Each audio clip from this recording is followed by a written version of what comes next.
Hoi und herzlich willkommen zu dieser Folge von «Hören, Lesen, Labern». Das ist der Podcast zum Schweizerdeutsch lernen mit mir. Ich heiße Naira und ich freue mich sehr, dass du zuhörst. Bei «Hören, Lesen, Labern» ist der Name Programm. Wir hören, das heißt hören. Wir hören uns eine Geschichte auf Schweizerdeutsch, auf Berndeutsch, um genauer zu sein, an. Und du kannst auch mitlesen, lesen. Und zwar findest du den Text zu dieser Geschichte auf Schweizerdeutsch und auf Hochdeutsch, wenn du auf den Link in den Shownotes klickst. Und am Schluss wollen wir auch noch labern, das heißt plaudern, also ein bisschen über das Gehörte sprechen und uns da die Eigenheiten der Dialekte anschauen. Heute bin ich mal wieder alleine, ohne Gast. Wenn du aber Lust hast, Gast in meinem Podcast zu sein und mit mir zusammen eine Geschichte anzuhören und ein bisschen über deine Erfahrungen beim Schweizerdeutschlernen zu sprechen, dann melde dich gern bei mir. Ich freue mich sehr über Gäste. Dann lasst uns sofort beginnen. Die heutige Folge von «Hören, Lesen, Labern», die heißt «Das Geschäftsmeeting» und ich freue mich, dir die Geschichte vorzulesen. Mist, das darf doch wohl nicht wahr sein. Der Markus schreckt auf, als er den heissen Kaffee auf seiner Haut spürt. Sein bestes Hemdli, das er heute frisch angelegt hat und seine Frau ihm gestern Abend extra noch glättet hat, weil das einfach beim besten Willen nicht herbekommt. Das letzte Mal, als er es probiert hat, hat das betroffene Hemdli ein Loch drin gehabt, es hat die ganze Wohnung ganz verschmürselt geschmeckt, hat jetzt einen grossen braunen Fleck drauf. Das Küchenpapier, das er sich hastig gegriffen hat und jetzt auf den Fleck drückt, bringt auch nichts mehr. Also ab ins Schlafzimmer für das zweitbeste Hemdli aus dem Schaft zu holen. «Papi, was machst du?» fragt der Leo, der 5-jährige Sohn von Markus. «Was macht denn jetzt der Leo hier im Schlafzimmer?» Der Markus wischt sich ein paar Schweißtröpfchen vor Stirn. «Sollst du nicht die Schuhe anlegen? Wir müssen dann los, die Frau Kiener wartet auf dich.» Die Frau Kiener ist die Kindergärtnerin von Leo. Seit ein paar Monaten geht der Leo an 2 Tagen in der Woche im Dorf in den Kindergarten und anschliessend in die Tagesschule. Etwa dann hat seine Frau auch an einem neuen Ort angefangen zu arbeiten. Eine tolle Position mit gutem Lohn und sehr aussichtsreichen Karrierechancen. Weil es nicht gerade um eine Ecke ist, muss sie am Morgen früh aus dem Haus. Und darum meistert oder übersteht der Markus das morgendliche Chaos seitdem alleine. Das war schon ein bisschen eine Umstellung, das muss er schon zugeben. Vorher hat er die Morgen mit der Familie eher als gemütlich empfunden.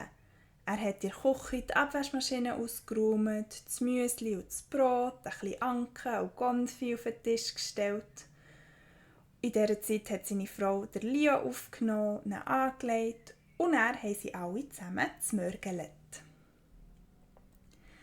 Der Markus hat seinen Kaffee getrunken, hat sich von seiner Familie verabschiedet und ist in sein Büro verschwunden. Meistens arbeitet der Markus nämlich im Homeoffice. Nur heute nicht. Heute steht ein Meeting mit allen Mitgliedern der Geschäftsleitung an. Das gibt es alle paar Monate. Meistens ist es nicht sehr aufschlussreich und man hätte die Zeit auch gescheiter brauchen. Aber irgendjemand Höchst hat mal entschieden, dass die unbedingt nötig sind. Es werden Zahlen besprochen, wo auch jeder einfach schnell selber nachschauen konnte und leere Versprechungen gemacht, was jeder Einzelne jetzt anders wird machen, für das die Zahlen irgendwie besser werden. «Aber ich kann die Schuhbändel doch nicht zutun», meint der Leo und bleibt neben Markus stehen. Schnell schiesst er das mit Kaffee verdeckte Hemdli in den Wäschkorb, breicht leider knapp daneben, sodass er nochmal in die Ecke rennen und aufheben. Dann nimmt er den Leo an den Hang, wirft einen verstohlenen Blick auf seine Uhr am Handgelenk und läuft zur Garderobe. «Hock dich daher, ich helfe dir mit den Schuhen», meint er und deutet auf einen Stegentritt.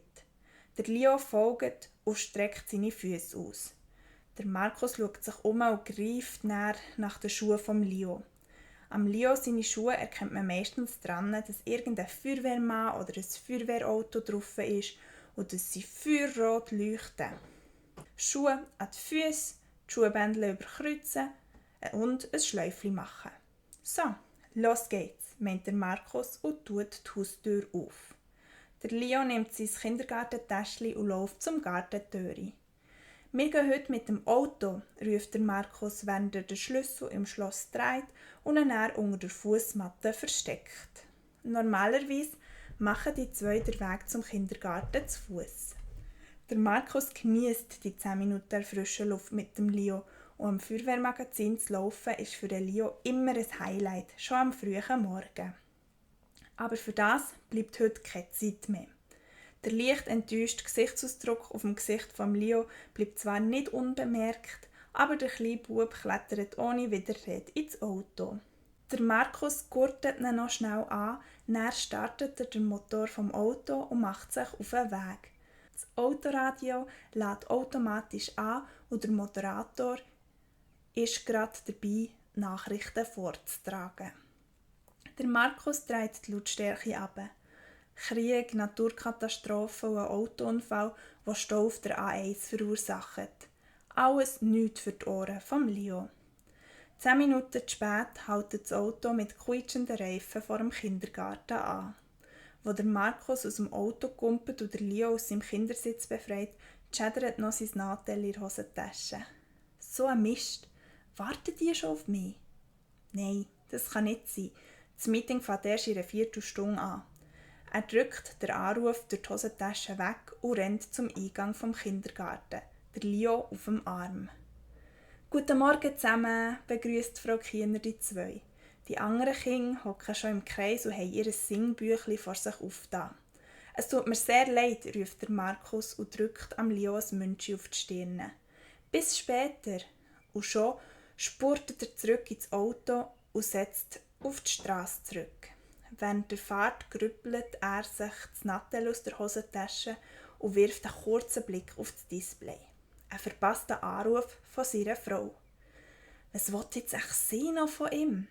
Schnell drückt er ein paar Knöpfe und das Nattel verbindet sich mit der Freisprechanlage vom Auto. Es läutet und während der Markus auf die Autobahn einspurt, nimmt seine Frau das Telefon ab. «Hoi, merci für das Zurückläuten.» «Es sei kein Problem», erklärt er ihrem Mann, «aber sie soll doch schnell zum Punkt kommen. Er käme in 5 Minuten beim Hauptgebäude an und müsse dann sofort die Lift kumpen, für rechtzeitig im 7. Stock im Besprechungszimmer zu hocken.» «Also, dann gefällt dir auch nicht, was ich dir zu erzählen habe. Die Maya ist krank und hat niemanden, der zur Emily schauen kann.» Die Maya ist Markus seine Schwester und Emily seine kleine Nichte. Sie ist erst gerade ein paar Monate alt. Die Maya hat es nicht gleich in der letzten. Emily, ihr Papa, hat noch bevor sie auf die Welt kam, entschieden, dass das ganze Familiending, wie er es hat genannt, nichts für ihn sei und hat sich spontan auf Amerika abgesetzt. Seither hat Maya nichts mehr von ihm gehört. Der Markus und seine Frau probieren alles, für sie zu unterstützen. Sie hat einen Termin beim Doktor bekommen, wo sie in einer Stunde gehen könnte, erzählt seine Frau weiter und macht dann eine Pause. Der Markus seufzt. «Und ich sollte jetzt gerade Emily abholen, stimmt's?» «Sie hat ja sonst niemand. Sie hat mir angerufen, weil sie weiss, dass du heute dein Meeting hast. Aber auch, wenn ich möchte, in einer Stunde bin ich nicht mal vielleicht bei ihr.» Der Markus seufzt nochmal und schillt nochmal auf die Uhr. «Ich bin in 3 Minuten da.» Der Markus setzt den Blinker und nimmt die nächste Ausfahrt. Zum Glück liegt die Wohnung von seiner Schwester auf dem Weg. Vor einem Mehrfamilienhaus bleibt er stehen, hupt zweimal laut und hofft, die Maya versteht den Wink. Dass er mit dem ein paar Leute aus dem Schlaf reissen und sehr verärgern, das denkt er in diesem Moment gerade nicht. Schnell schickt er seinem Arbeitskollegen ein WhatsApp. Komme 10 Minuten später. Zum Glück sieht er in diesem Moment die Haustür aufgehen und Maya steht mit der Emily im Maxi-Cosi vor seinem Auto. Sie sieht wirklich nicht gut aus, ganz blass und mit eingefallenen Augen. «Markus, wenn das nicht gäbig ist, dann kann ich den Termin auch absagen», meint Maya, während ihre Brüder die schlafende Emily schon abnimmt und der Kindersitz auf dem Beifahrersitz festschnallt. «Nein, Maya, es ist kein Problem. Du musst zu dir schauen», ruft er noch beim Einsteigen und startet den Motor. Ein paar Minuten später kommt er beim Hauptgebäude an und kumpelt aus dem Auto. «Bitte, bitte, schlaf weiter so ruhig», kuschelt er seiner kleinen Nichte zu und drückt Zippni im Lift. Die anderen 5 Teilnehmer der Besprechung hocken schon um einen runden Tisch. Jedes Hemdli ist schön glättet, so wie San Marcos sein bestes Hemdli auch wäre gewesen, wenn er nicht Kaffee drüber geleert hätte. «Excuse für die Verspätung», kichert der Markus. «Ich habe heute einen kleinen Gast bei mir.» Er stellt das Maxi-Cosi mit der Emily in die Ecke neben sich und hockt her. Während der ganzen Besprechung hat sich die Emily still gehabt und der Markus seine Arbeit machen. Viel gebracht hat das Meeting aber nicht, wie so oft. Aber dafür hat Maya vom Doktor ein paar Tabletten verschrieben bekommen, die ihr helfen, sich besser zu fühlen. Und der Markus hat mit der wachen Emily später der Leo von der Tagesschule abgeholt und einen längeren Stopp bei der Feuerwehrwache gehabt.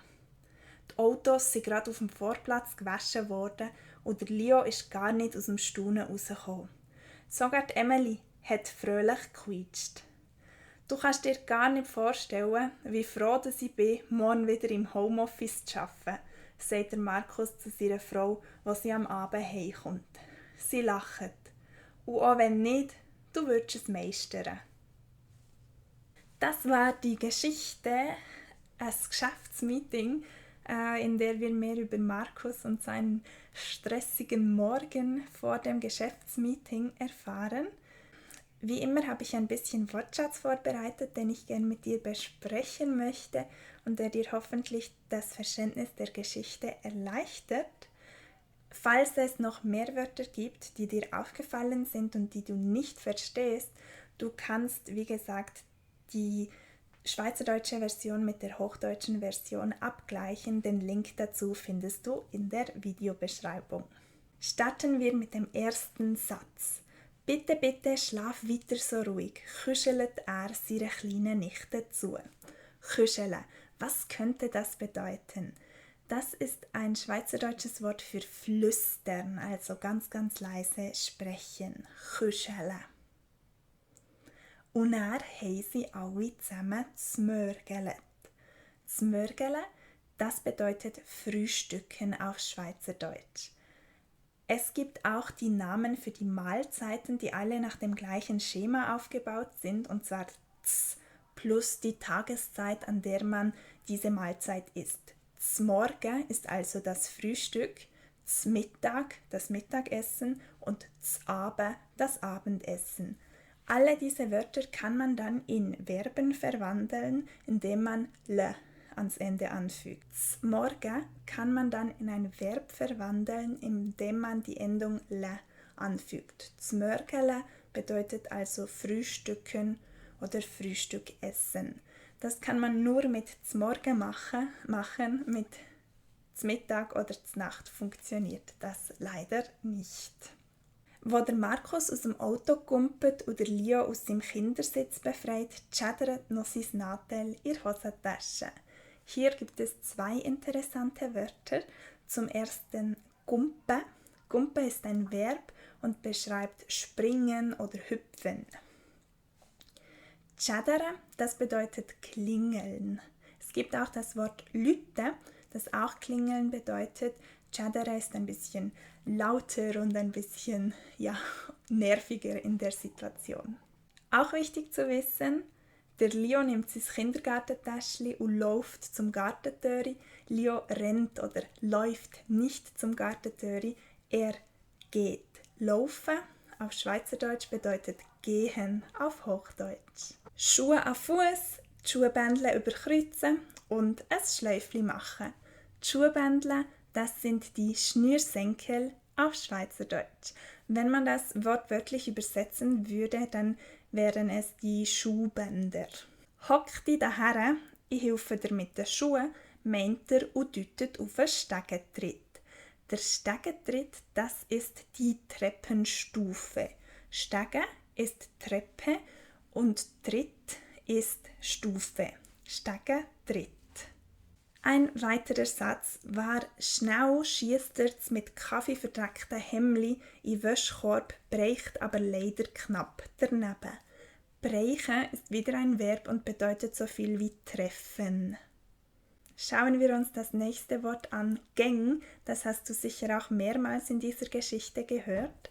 Weil es nicht gerade um eine Ecke ist, muss sie am Morgen gäng früh aus dem Haus. Gäng bedeutet so viel wie immer. Und hast du das verstanden? Der Schaft. Also ab ins Schlafzimmer für das zweitbeste Hemli aus dem Schaft zu holen. Der Schaft, das ist Schweizerdeutsch für der Schrank. Der Kleiderschaft, der Kleiderschrank. Was könnte denn glätten bedeuten? Sein beste Hemli, das er heute frisch angelegt hat und seine Frau ihm gestern Abend extra noch glättet hat. Genau, glätten ist bügeln. Und das Bügeleisen ist also dementsprechend auf Schweizerdeutsch das Glätteisen. Als die Frau das Telefon abnimmt, sagt sie «Hoi, merci fürs Zurückrufen». Das bedeutet so viel wie «Danke fürs Zurückrufen». Gibt es noch mehr Ausdrücke, die für dich schwierig waren zu verstehen? Schreib es mir gern in die Kommentare und schau im deutschen Transkript nach, ob du die Übersetzung findest. Ich möchte auch ein bisschen Grammatik besprechen, die in dieser Geschichte vorkam und die vielleicht für dich relevant sein könnte. Zum Beispiel hast du gehört, «Ar Emily ihre Papa» oder «Am Leo seine Schuhe» oder «Die Maja ist am Markus seine Schwester». Alle diese Ausdrücke zeigen einen sogenannten besitzanzeigenden Dativ. Auf Schweizerdeutsch gibt es ja keinen Genitiv, das hast du vielleicht schon gehört. Dafür sind wir ganz kreativ mit unseren Dativstrukturen. Und zwar, wenn wir einen Besitz anzeigen wollen, verwenden wir die Präposition an, dann den Dativartikel, dann kommt der Besitzer, der Possessivartikel und der Besitz. Schauen wir uns das mal im Detail an. An, dann der Dativartikel von Emily, unserer Besitzerin, der, weil sie weiblich ist, also der weibliche Dativartikel ist der. An, der, zusammengefügt ist ar, Emily, das ist der Besitzer. Dann kommt der Possessivartikel, ihr Papa, also ar, Emily, ihre. Und dann der Besitz, Papa. Ar, Emily, ihre Papa. Oder auf Hochdeutsch Emilys Papa. Genau das gleiche haben wir auch mit am Leo seine Schuhe, also Leos Schuhe, oder die Maja ist am Markus seine Schwester, Maja ist Markus Schwester. Das ist nur eine von verschiedenen Möglichkeiten, wie wir den Genitiv auf Schweizerdeutsch umgehen oder umschreiben können.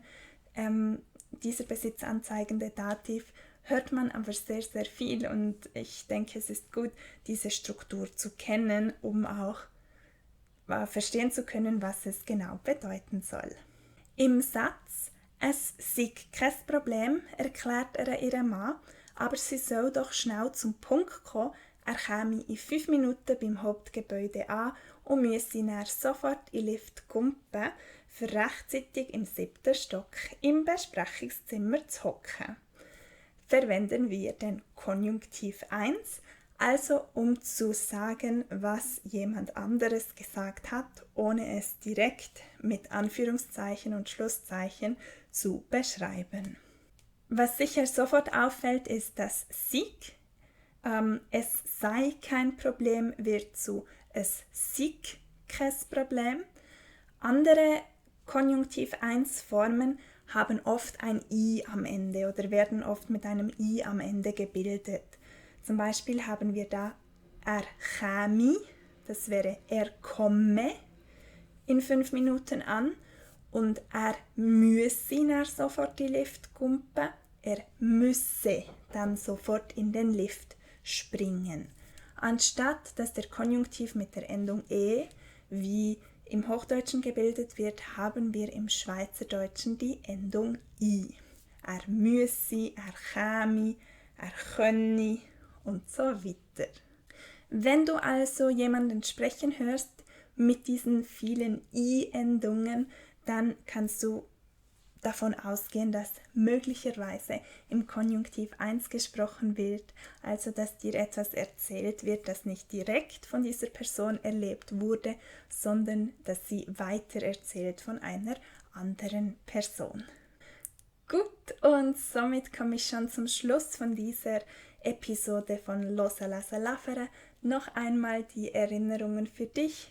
Den Text zum Mitlesen auf Schweizerdeutsch und auf Hochdeutsch findest du, wenn du auf den Link in den Shownotes oder der Videobeschreibung klickst. Wenn du gerne Gast in meinem Podcast sein möchtest und so eine Geschichte mit mir besprechen möchtest, dann melde dich sehr, sehr gern bei mir. Und dann kann ich nur noch sagen, vielen, vielen Dank fürs Zuhören. Ich freue mich immer sehr, diesen Podcast für euch machen zu dürfen. Und wenn du jetzt Lust hast, mit mir Schweizerdeutsch zu lernen, dann schau dich doch auch mal in den Shownotes um. Da findest du ganz viele Optionen, wie du das mit mir gemeinsam angehen kannst. Vielen, vielen Dank fürs Zuhören. Über ein Herz oder eine Bewertung freue ich mich sehr. Und bis zum nächsten Mal.